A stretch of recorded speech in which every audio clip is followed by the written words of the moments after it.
Hello and welcome to Retrospection, and no, this isn't a rerun, we are leaping back into the world of Bionics with Bionic Showdown, the $6 Million Man and the Bionic Woman from 1989. It's the second part of a look at TV reunion movies. My name's Colin, and hey, they don't want a clone of me, they couldn't handle it. Who would want to? Everybody with a decent pair of gloves. You definitely need the gloves. You wouldn't attempt it without the gloves, would you? No. No. What would they clone you from, anyway? What part of your body would they clone you from? My right fingernail. I wonder what you were going to say then. I know you would. And my name's Paul, and wouldn't an enemy just love to get their hands on this body? For medical reasons? Hey, I'll take it, whatever. So they could throw it nudely in front of the other people and scare the enemy into retreating. Well, there's nothing new there. No? Yeah. Oh, well, you've done that before? I'll be scaring the enemy for 50 years. I'm not telling you who the enemy are, though. I could guess. I'm sure you could. It stars Lindsay Wagner as Jamie Summers, Lee Majors as Steve Austin, Richard Anderson as Oscar Goldman, Sandra Bullock as Kate Mason, Jeff Yager Something like that. Yager. as Jim Goldman, who we know as being from V, the miniseries. Yeah, he's an interesting guy as well, isn't he? Do tell. Well, as well as being an actor, he's also apparently one of the he's got another career. He's one of the leading resin model sculptors, especially of like horror, Universal monsters and things like that. Apparently, he's the go-to guy for companies. Oh, okay. Did not know that. And he's got an older brother who was the special effects expert that worked on Nightmare on Elm Street. Excellent. Martin E. Brooks as Dr. Rudy Wells, Lee Majors the second, Lee Majors 2, Lee Majors II. How are we supposed to say it? As Jim Castilian, Joseph Summer as Charles Estiman, Geraint Wynne Davis as Alan Devlin, who apparently is in every episode of the first season of Airwolf as Major Mike Rivers. I have absolutely no memory of him. Yeah, it's the last season, isn't it? Is it the last season? It's the last Are you season. sure? It's that terrible it's season 4? Yeah, it's that. It's the Canadian one. Yeah, it's that terrible one. Ah, okay. He's also he's in pretty much every TV show that's ever been. But I know him from a TV show in the 90s called Forever Night, which was a vampire show which was based on. Do you remember Nick Knight? Yeah. You remember the Nick Knight movie, don't you, with Rick Springfield? Yeah. And I even remember the Forever Night. That's one of those shows that you were like, oh, you should watch this, Colin. You should watch this. I've taped every episode specially for you. Please watch it. I didn't tape over my Beauty and the Beast. I put it alongside my Beauty and the Beast collection. Please watch it. And I would go, no, Paul, it's rubbish. Hey, look, I've got all three seasons of it on DVD. If you want to borrow them anytime, I'll ship them over to you. No, that's okay. You sure? You got to promise me that if I send them, you'll send them back, though, right? Oh, I'll send them right back. Yeah. Lawrence Dane as General Zerinsky and Robert Lansing as General McAllister. So why did they give two very similar characters the same name, Jim? Yeah, that is a bit strange, isn't it? Although he refers to himself as Jimmy, doesn't he? Just to differentiate. And except when he's introduced to Jim, he calls himself James. So it's almost like they were the same character and they just split it into two. I wonder whether they did. Yeah, it's like, oh no, Jim's been paralyzed. Oh my God, Agent Jim. No, your nephew Jim. That Jim. I mean, judging from some of the writing in this, that wouldn't surprise me. Well, maybe Lee Majors will only work on a show if there are two characters called Jim. It's like a lucky charm. Because you know Dustin Hoffman does that, right? He'll only work on something if there's two characters called Benny Haberdashery. True fact. I don't know whether to believe you or not, Colin. Probably shouldn't. Yeah, it's probably the best, yeah. This is actually Sandra Bullock's first TV credit, isn't it? Yes. Mm-hmm. It is, yeah. She's good. I don't mind generally. I mean, in this, Well, Paula said it here, in case anybody was unaware, but Sandra Bullock is good. Yeah, stamp of approval there. Poof, yep. There you go. That'll do a career a wonder of good. She doesn't... She's been waiting for this. Yeah, I think that's why she's kind of tailed off a little bit. Because she didn't have the stamp of approval. That's right, from me. Wow, okay. All right. First showing for this in the UK was on BSB, the movie channel, in June 1992. 92? Yeah, Oh, wow. a few years after it was Yeah, released. I think it was on NBC in the States, wasn't it? April 89, something like that?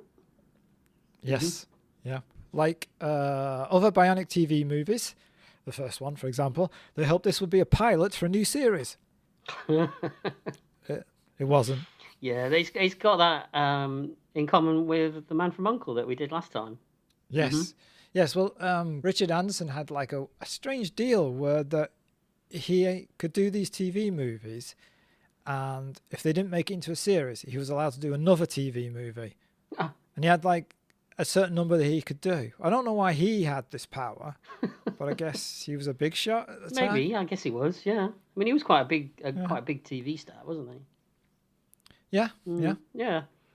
The director of this, Alan J. Levy, he was a legendary TV director who worked on such shows as Battlestar Galactica, Miami Vice, Magnum, Quantum Leap, Lois and Clark, and obviously $6 Million Man back in the 70s as well. Yeah. So he's a director that has pretty much worked on nearly every show that we've covered so far in retrospection. That's true. Yeah. Yeah. Safe pair of hands. You would think so, wouldn't you?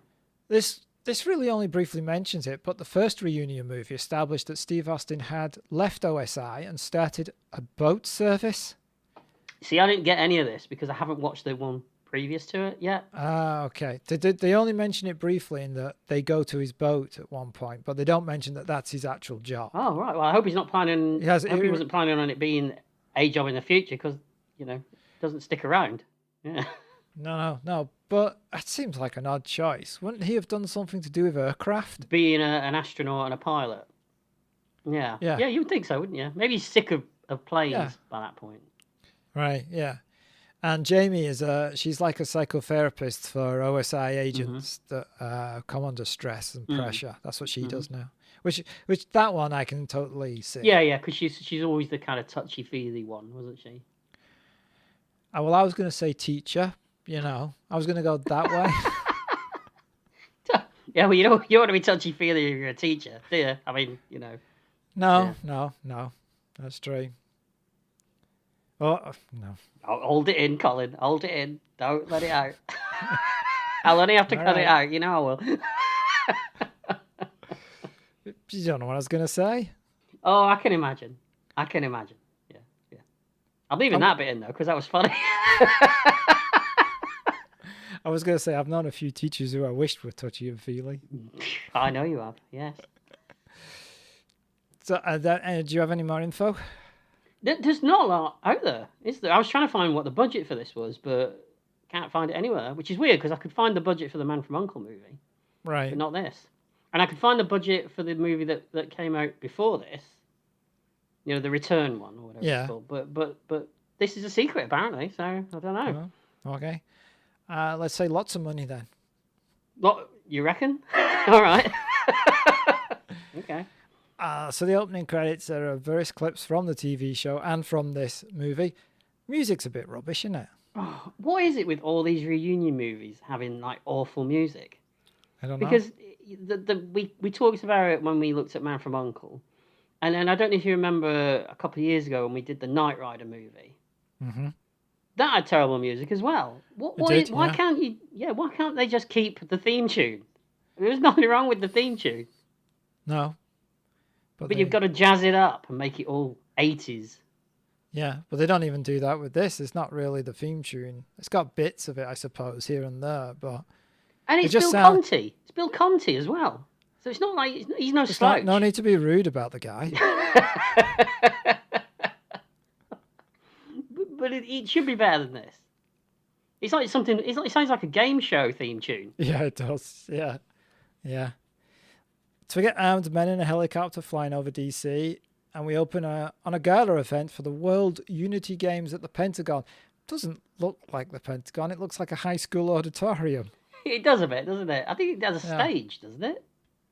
It does have a stage, but then so do some high school auditoriums. Well, that's what I mean. Yeah. I think there's a stage at the Pentagon. They put it on shows. No. Yeah, maybe. Yeah. The Pentagon Spectacular. Oh, that'd be amazing. It would be, yeah. We learn that Oscar's unhappy because he has to spend time with his old enemies like General Zarinsky, and because it's all glasnost at this point. All the people in the room are ones he's fought against. He's pretty angry. I know how he feels when he has to sit face to face against his enemies. Why are you looking at me like that? Oh, no reason. Yeah, he's gone a bit. He's one tweet away from complaining about how the Marvel movies have gotten too woke, isn't he? He's that angry about things. He is a bit over the top. Yeah, but he should be happy though, because I don't know how he does it, but he seems to have more hair in 1989 than he did in 1975. That's what Peace Talks does to you. Makes your hair grow. Maybe I should go in for some then. Yeah. Steve Austin is there, and he's going to propose to Jamie, and he's talking to Oscar's nephew Jim Goldman, who has an amazing hairstyle. It's the mullet to end all mullets, isn't it? It is. It's beautiful. It's a beautiful piece of work. It really is. Lee Majors looks pretty good though, doesn't he?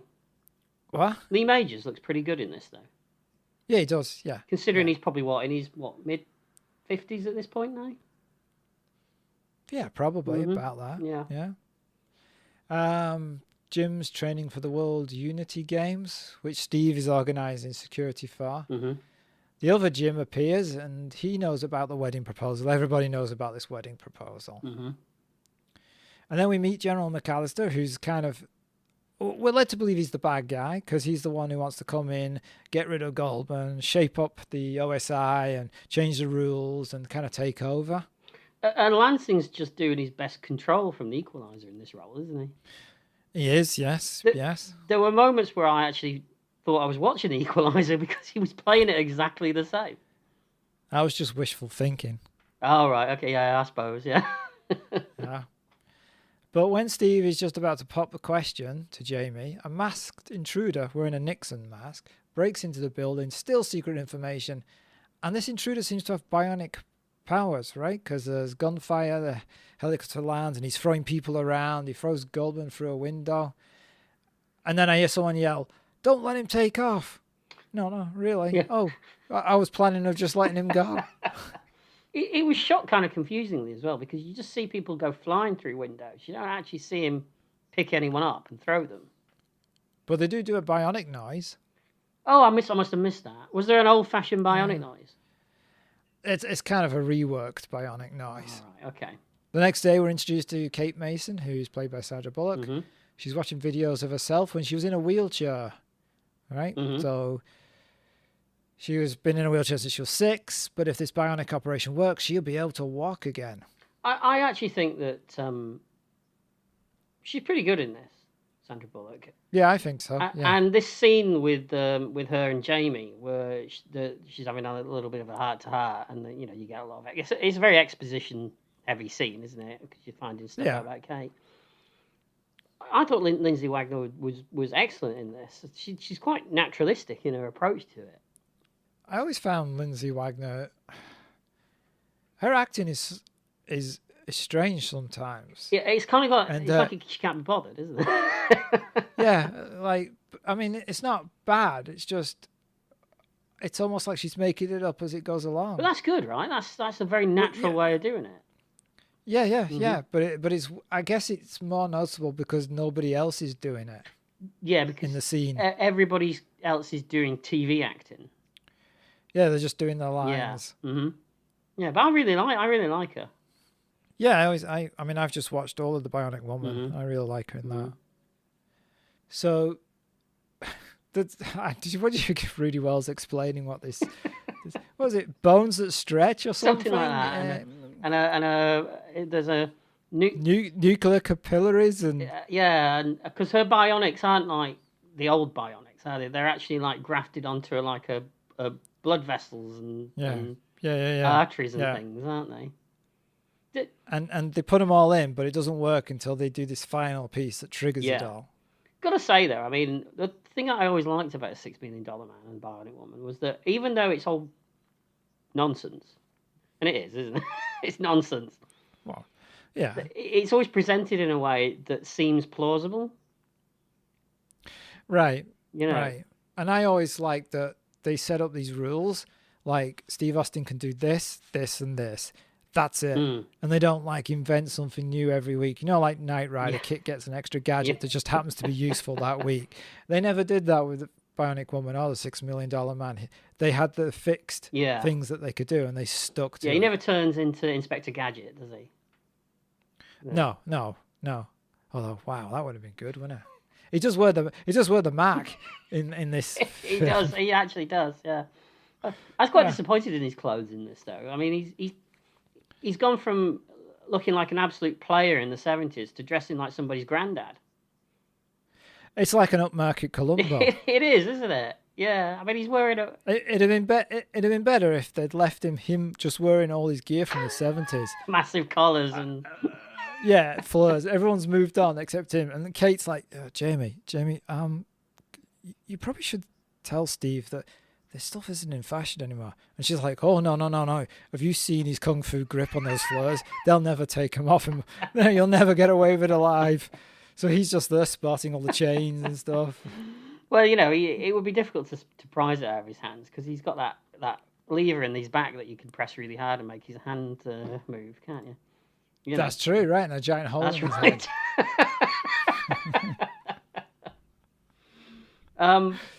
Yes, so Wells is completing the operation with a video camera, and there's a bunch of civilians and military officials watching. Steve arrives at OSI, but finds he's restricted to only certain buildings. And the guard stopping him says, "You're not going to go bionic on me, are you?" So this guard knows that he's bionic? It's gone from it supposedly being a secret, although it kind of never was in the original series anyway, because he kind of shows it to everybody, doesn't he? Well, they always did that gag, which became a gag, where he'd say to him, "What level are you?" And they go, "I'm a level 6." And he go, "Well, you just become a level 9." And they do that same gag in Bionic Woman. Oh, right, okay, yeah. Yeah. It becomes like a jokey line. And he used to say things like, "Oh, I drink a lot of carrot juice," and things like that, didn't he? Yeah.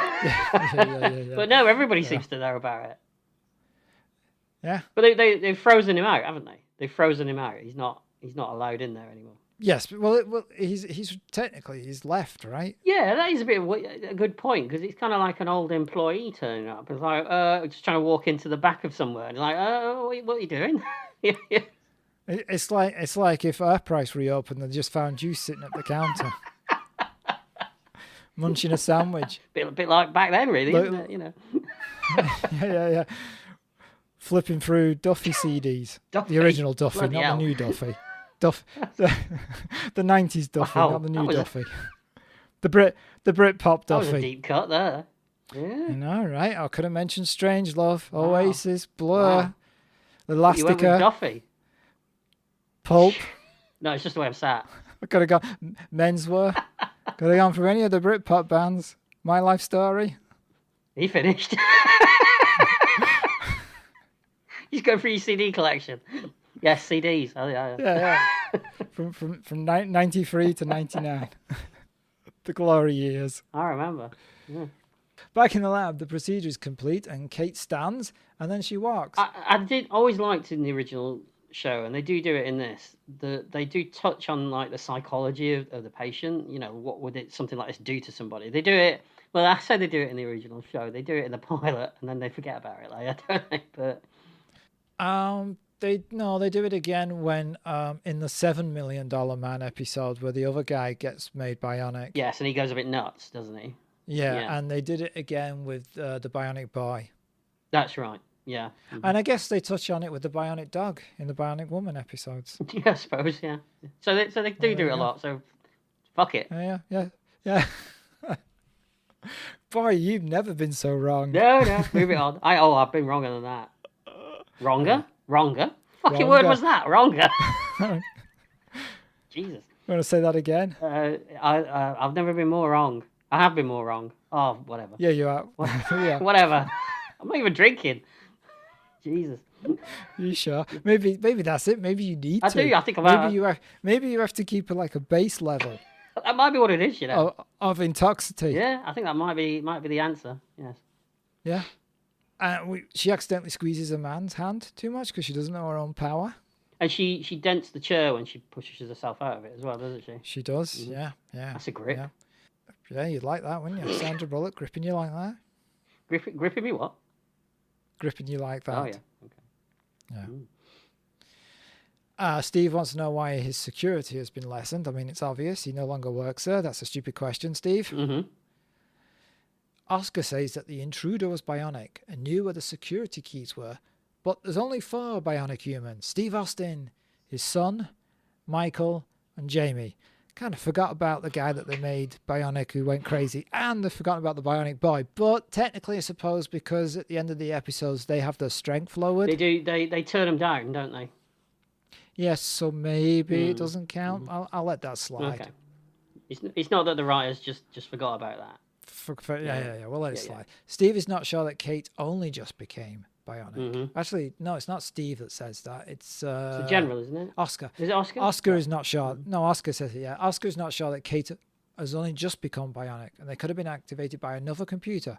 But he doesn't believe she's a traitor. Jamie hears a noise outside of men with guns. It sounded like I was in a radio play then, and there was going to be gunshots suddenly. I thought they're performing here. This is good. Come on. Don't know why it went like that. General McAllister sent men to keep Jamie and Steve locked in a room. Mm-hmm. He's questioning everybody about the theft because it clearly was done by somebody with bionics. The CIA, go on, sorry, you got a face of someone, either you're going to have a poo or you got a question. Do you could be both? Do you think that they would really? Do you buy that they would really think that Steve or Jamie might be traitors after everything that they've done? Well, you'd assume Oscar wouldn't. No, but there's stuff going on with Oscar, isn't there, that we're going to get to? So. But McAllister, he's trying to take over anyway, so it's good to get them out. And he doesn't really know them, I suppose. He doesn't know. He just them. knows what it says about them in their files, I guess. So yeah. I'm wrong again. There you go. That's all right. Well, yeah. I'm used to it. The CIA is involved in this investigation because some of the secrets were theirs. McAllister is suspicious of them, and CIA agent Esterman urges them to come to him if they uncover anything, not somebody with the OSI. I mean, at that point, you're like, yeah, he's the guilty one. I think at this point, you know who both you know who the guilty, you know who the main guy is, and you also know who the bionic guy is. You've kind of figured it out. There's only going to be one other person, isn't there? There's only one other person in this that it could be. Mm-hmm. Yeah. So Jamie and Steve break out of the room and jump over the wall, and they're chased. And then one of the men says, "How did they get out? Does he not know they've got bionics? He should go talk to the guy guarding the place because he knows." He's not in the loop, you know. Why is he not in the loop? What did he do? Because this loop looks pretty big. It's a chain, really. Yeah. Yeah. Why do they escape? Because they say, "Oh, as soon as your files are processed, we're going to let you go," and then they escape and make it look worse for themselves. Well, they make it look worse for themselves, but it doesn't seem to matter. They're still, it doesn't actually. Going to restaurants. That is the point. Nobody comes chasing after them, do they? So yeah. No. Yeah, it is a weird thing. We see Goldman. He's in his Jeep, rehearsing a speech to Kate because it turns out they've known each other since high school, and he's in love with her. He's kind of annoying, isn't he? This character. I have trouble with the two Jims and the other guy telling them apart. Which other guy?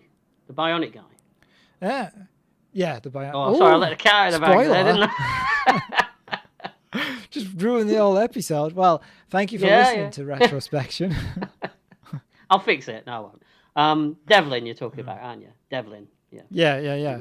Yeah, they're all very similar. They are. They're all kind of empty. You know. Blank. And that's something I was going to mention later at the end when we talk about it. But the Man from U.N.C.L.E. movie had the same thing, didn't it? Where in a lot of these reunion shows, the characters, and particularly when they tend to be something that they want to like jump off into a new show. So the old guys are going to be in the background, but these are the real new characters that we want you to get into. They're never that interesting. No. There's only Sandra Bullock who's interesting in this. You reckon? I mean, yeah. With her, she's got a character, and her performance gives her some. That's because she's Sandra Bullock, and she's better than this, really. Isn't she? Be honest. There is that. But... Yeah. All right. But when Goldman pulls up outside her place, he sees her holding hands and seemingly close to Alan Devlin. and he thinks they're an item. Yeah, and at this point you're definitely getting that chin rubbing vibe from Devlin, aren't you? Yeah. At a restaurant, Goldman, Jamie, and Steve meet up, even though they're on the run. They're on their own, but it doesn't seem to matter. And Oscar actually says pal.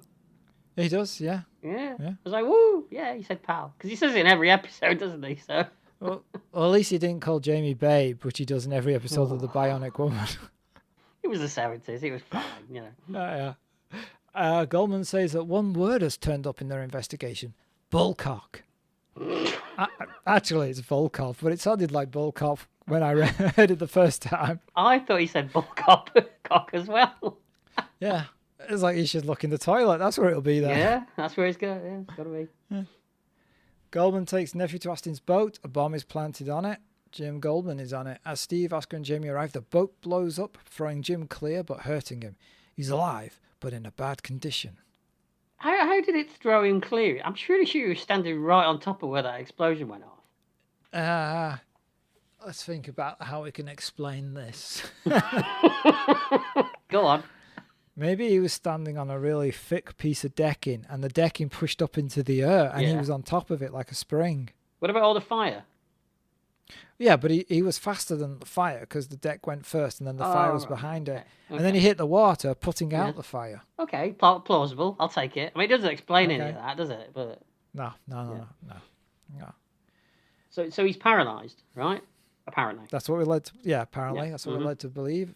But he's moved to OSI. He's not at a hospital. Mm-hmm.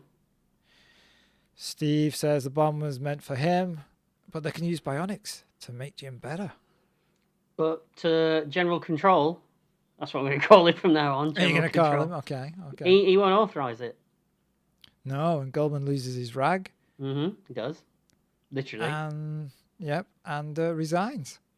I do think Richard Anderson's probably got, between him and Sandra Bullock, Richard Anderson's got some of the best stuff to do in this.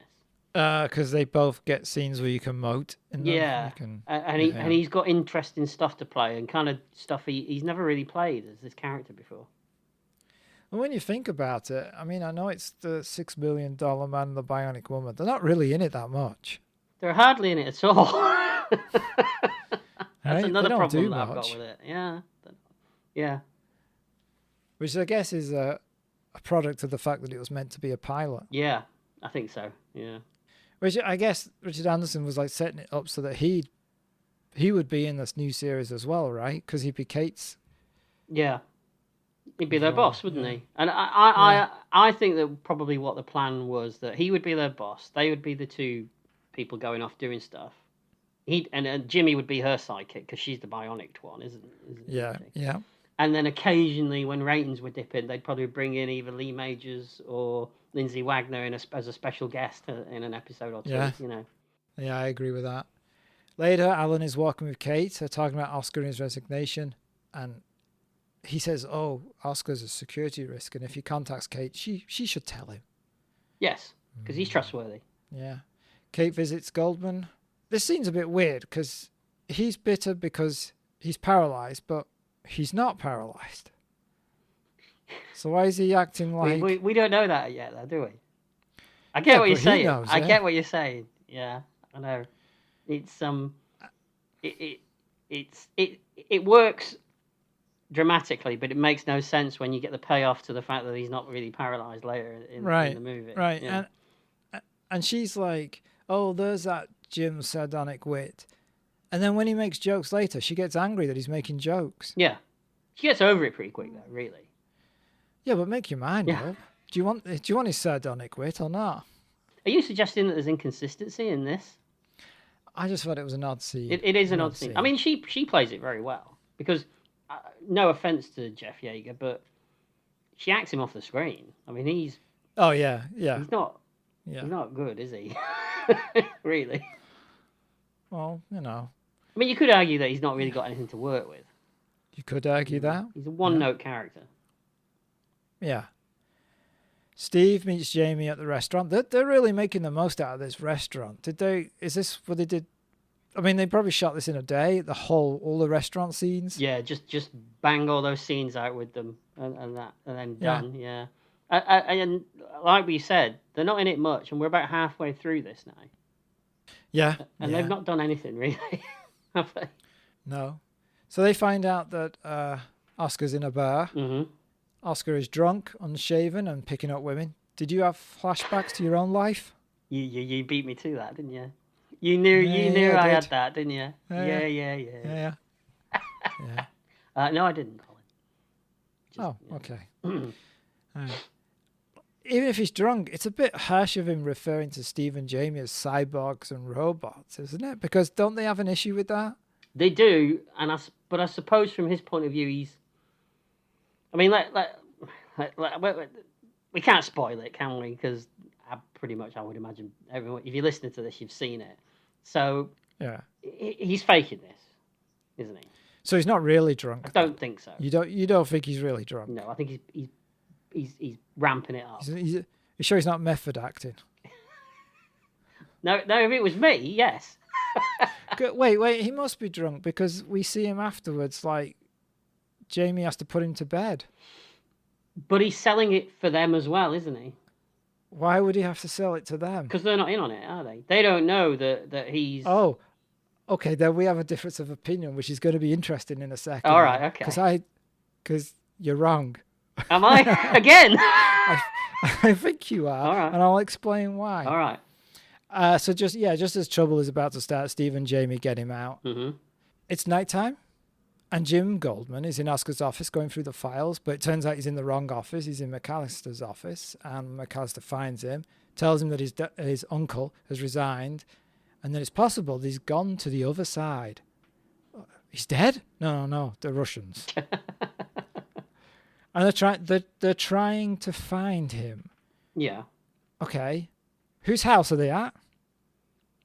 Whose house did they take Goldman to? It's Jamie's, isn't it? Is it Jamie's house? OSI is trying to find Oscar Goldman but can't find him. Yeah. Oscar Goldman is at Jamie's house. But in all fairness, I mean, they're supposed to be on the run. Steve and Jamie are on the run as well, aren't they? So, isn't that even more reason why you'd put somebody outside Jamie's house? Yeah, I agree. So they can't find him, but he's at the first place you'd look. But isn't that just bad writing? I don't know. All right. What are you suggesting then? I'm suggesting that it's weird that yeah. Whose house this is, because why haven't they found him if that's where he is? Because McAllister's not in on this plan. I think it's just poor writing, if I'm honest. But yeah, I thought it was Kate's house because she just makes herself at home and uses the computer. Oh, it could be actually. Yeah, I mean, it's never really established whose house it is it? No. And she's looking up the name Volkov. Mm-hmm. While outside, a masked man jumps onto the roof and breaks in. How come Jamie can't hear this? Because she's got super hearing. Yeah, so how can she not hear the man breaking in? Well, maybe she's fixated on the task at hand. You know, those late 80s dial-up computers. You know, they were hard work, really, weren't they? Yeah. She's like, it's drowning out the intruder that's breaking in. What intruder? Yeah, that's probably what it was. All right, so then they hear something. Mm-hmm. The masked man injects Oscar, knocking him out. Steve goes up and fights the intruder, but he's knocked over. Meanwhile, Kate and Jamie are doing what at this point? Yeah, because she doesn't get involved, does she? Neither one of them get involved. No. Kate tries to, but she's knocked over. And then the intruder runs away, and neither Steve or Jamie go after the intruder, even though they both have bionic speed. And the intruder is carrying Oscar. You're going to say it's bad writing. It's not. Jamie and Steve are in on Oscar's plan. Oh, is that what you think? It's actually said at the end of the episode. Is it? Yeah. So they're playing along, are they? Yes. Ah, okay. See, I didn't get that at the end of the episode. I didn't catch that bit. So. Right. Bugger. Has it gone up now for you? Yeah. So yeah, I'll give that then to it, that it isn't bad writing if that's what happens at the end. Yeah. Right. It still seems a bit weird though, don't you think? Yeah, it does. Yeah, it is a bit weird. I've always it's weird that they don't do anything. So you're saying he really was drunk then? Going back to the drunk question. Yeah, he was really drunk. But he was really drunk, but he's still playing a part, but he decided to do it properly. Basically doing what you would do.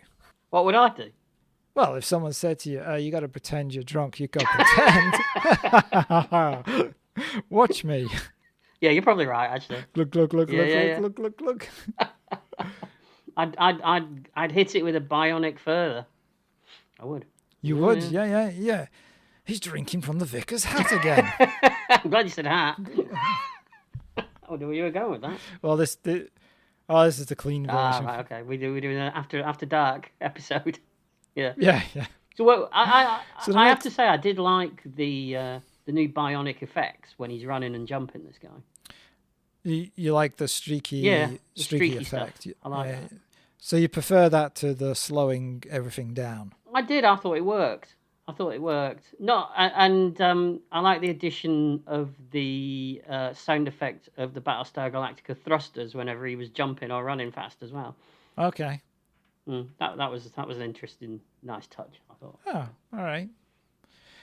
Next day, Steve suggests to McAllister that they get somebody in on the inside of the games posing as an athlete because they think something's going to happen at the games. Mm-hmm. This plan is wacky, but all right. Steve suggests Kate. So we cut to Jamie and Kate running, and like you said, I was actually going to ask you how you feel about the blurry streaks at this point, but you've already told me that you kind of like them.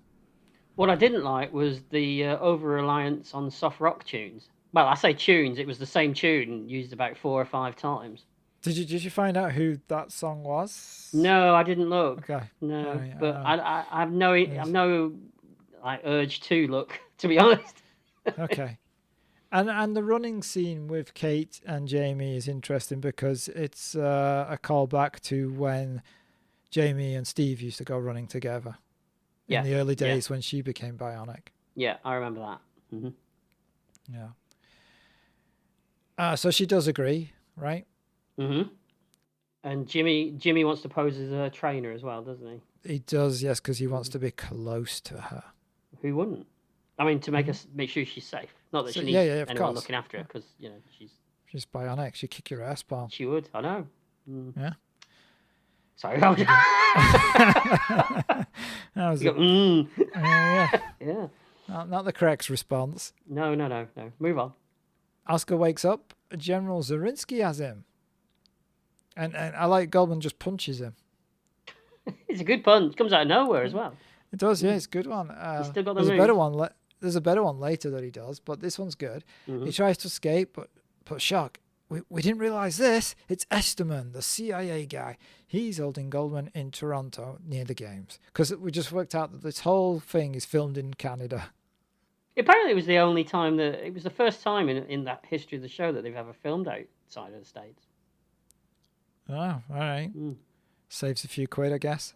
It was the 80s. Everything was filmed in Canada at that point, wasn't it? I think.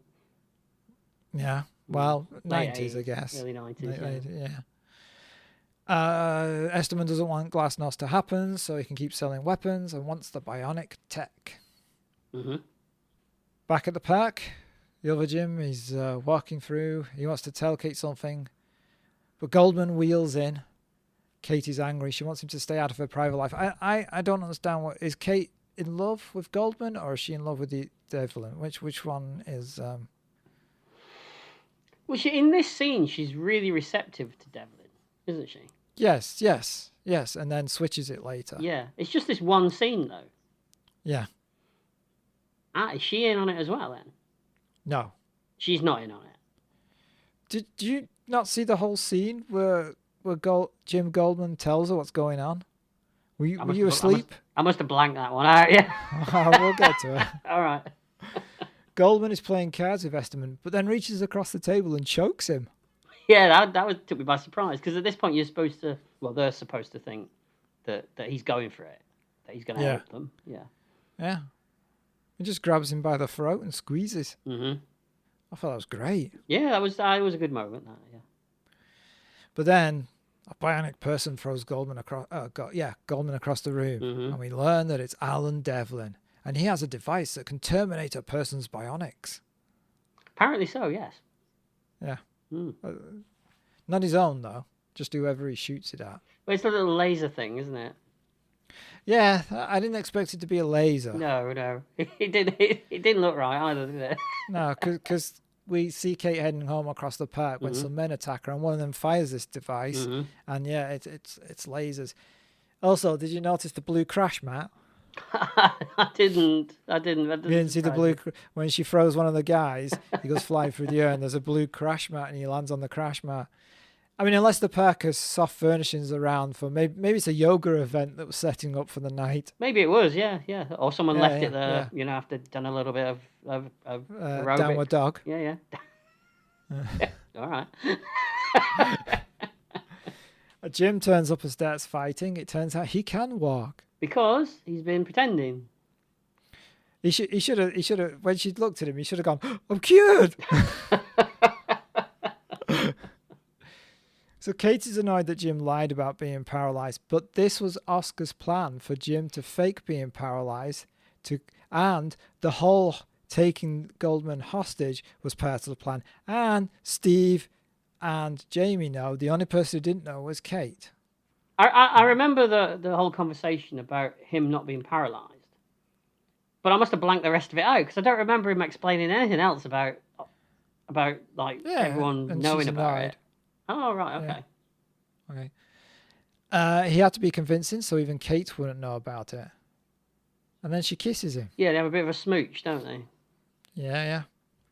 Mm-hmm. Yeah. And then she starts to wonder who else knew she was going for a walk and would be in the park at that time. Mm. Who did know? Chin scratching moment again, Whose chin?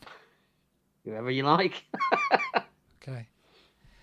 And then we get a weird little scene, don't we, that has the soft rock music again, and where she's just running in the park, and there's a weird gimpy-looking guy who tries hitting on her.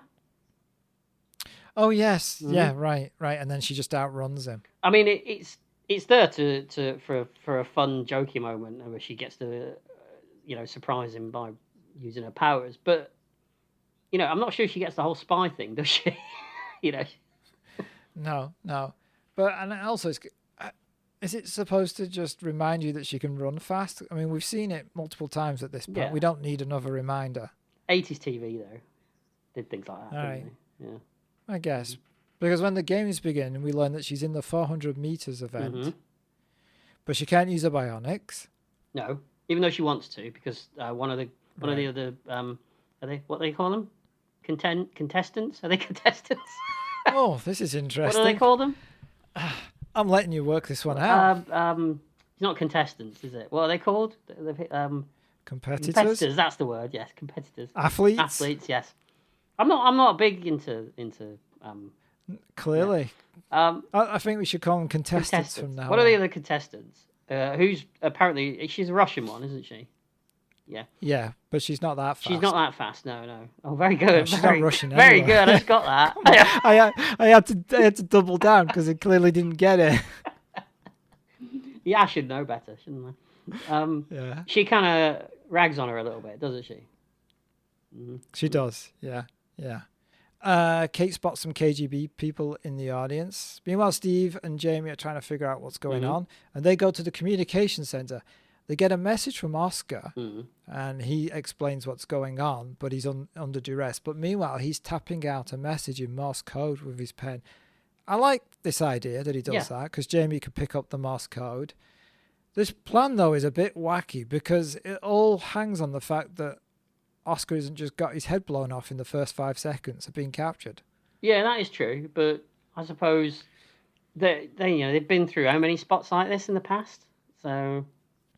Yeah, I just imagine explaining to McCann that, well, we had this plan where we let Oscar get kidnapped, and then he was supposed to escape and tell us where he was.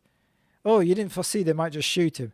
Yeah, no, that didn't come up, oddly enough, when we were planning this. It's never happened in, 5 seasons of the show, so, Yeah, we've always got away with it, so we just thought we would. When he was doing the broadcast, and he was holding the pen, and before I got the payoff about the Morse code thing, I thought he was talking into the pen. I thought it was like Man from U.N.C.L.E. You got a crossover. Yeah. Same universe. Yeah, I thought, that's cool. He's got like a radio pen. And then I realised it wasn't. It was just a pen. Yeah, I realised I was being stupid. So. Yeah. All right. Steve bursts through the window. Jamie crushes a gun. Oscar tells him that Alan is the traitor, what the real plan is. Mm-hmm. And finally, Steve and Jamie actually do something. Yes, they do. Mm-hmm. Yeah. 400 meters final begins. Alan knocks out 2 guards. He plants a bomb, but Kate hears it being set and she can hear it beeping while she's running. Mm-hmm. And she spots it with her supervision. And Alan has the trigger and she speeds off the track. Steve and Jamie arrive. And then we get a fight between Kate. She throws a shot put at Alan. Yeah, we get that old bad guy being kicked into some electrics on the wall moment that happens in everything. We do. Yeah. Yeah, because they're chasing for a lighting rig. Mm-hmm. But he knocks her out. Jim turns up. I don't know Mm-hmm. what he thinks he's going to do. But I guess he doesn't know that Alan's bionic. No, and I can see them struggling to find things for him to do. So they've got to have him turn up and to try and do something, haven't they? You know. Yeah, but he's thrown over the edge. But Kate drags him back up. And then there's more fighting. Where's Steve and Jamie at this point? Not their show anymore. It's not right. They're not just not there. And so it's left to Kate to knock him off the roof. Yeah, she kills him. She does? Mm-hmm. Kind of does. accidentally, I suppose. Yeah, accidentally. But it is a good old-fashioned bionic fight, like we used to get in the old show. Yes, it is. Mm. It's a good battle. Not sure it saves it for me, but we'll get to that. Oh, okay. We return to the restaurant. Mm-hmm. Oscar and the others are celebrating. McAllister reads a telegram from the president saying that everything's okay at OSI, congratulations, and he's going to recommend that there are no changes made to OSI as long as Goldman stays in charge, which is, leading. Mm-hmm. Richard Anderson wrote that in the script. That's where they started and then worked backwards. Yeah. That's probably true. And then finally, he's got to propose, but Jamie beats him to it. Yeah. They're going to get married. And that sets up, I presume, the third movie, because that isn't it called The Bionic Wedding or something like that? Bionic Ever After. That's it, yeah. Yep, that is it, yeah. And that was the end of Bionic Showdown, the $6 Million Man, and the Bionic Woman. Ooh. Paul, what did you think of it? I'm thinking that we might disagree on this. Oh, okay. This was a weird one. I like the show. I mean, we covered it not that long ago, and so we both love the $6 Million Man. Yep. But this suffers from what all these backdoor pilots do, and that the new characters just not that interesting. Nope. It's just dull. Kate's kind of bland. Jimmy's annoying, although in Sandra Bullock's defense, she's good in it. It's just bad. It's just a bad role, really. It's dull. If they'd done a spin-off with Kate, would you have watched it? Of course I would have watched it. All right. What a stupid question, Colin. Of course I would have watched it. All right. It's really about them, and Steve and Jamie just hang around in the background for a lot of it and don't do anything. Nope. Richard Anderson he probably gets some of the best stuff to do. But honestly, I thought the plot was so signposted. There was never really any doubt that what Oscar's doing, right. that he's playing them. It's clear from the opening scenes who all the bad guys are going to turn out to be from that opening bit, Yeah. I did like the new bionic effects, but there's so little bionic action in this that we hardly get to see any anyway. That's true. For a movie that's called Bionic Showdown, there's not a lot of showdown in it. Well, there is 2 bionic people fighting at the end. Just not the ones you want to see. Not at all.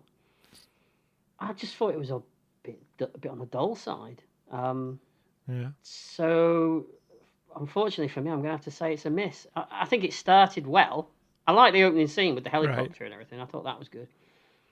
But then it just limped along in a very non-bionic way. It was just, a lot of nothing. Of the 2 reunion movies that we've done so far for this little trilogy thing that we're doing, I've got to say Uncle's on top for me. That came out wrong, didn't it? Okay, well, it usually is with you. Hey, there we go. So what about you? Yeah, I'm not keen either. In fact, I mean, the only thing I can tell you is it's better than the next one. Oh, is it? Yeah, it's a case of diminishing returns with these TV okay. movies for the $6 million Right, man. okay. Yeah. But yeah, I agree with you. They're not in it enough. What's the point? I'm surprised. I thought you were going to say you liked it. No, it's kind of dull. I agree with Mm-hmm. you. The only good thing is it's short. It's not quite short enough for me, I have to say. No, right. So, yeah, he said Lee Majors, he's okay, but not in it enough. Mm-hmm. Don't like the new people other than Sandra Bullock because she's great. So for me, yeah, it's a miss. Oh, I'm surprised. And again, for me, Uncle's on top. Yeah, that's where we like him. Yeah. So this is we've had a hit and a miss. So I wonder where the third one's going to land. Oh, I don't know. The Incredible Hulk is out of my area of expertise. Yeah, I have an area of expertise. It's very small, but it's there. Because I've never really watched The Incredible Hulk. I've seen it here and there, but I've never watched it like continuously. Well, I'm a big fan of the original show. Right. And I'll leave it there, and we'll talk about this movie next time. Yeah. All right. So until next time, thank you for listening to this episode. Thank you to our Patreon supporters who allow older episodes to stay online. And until then, goodbye. Bye-bye.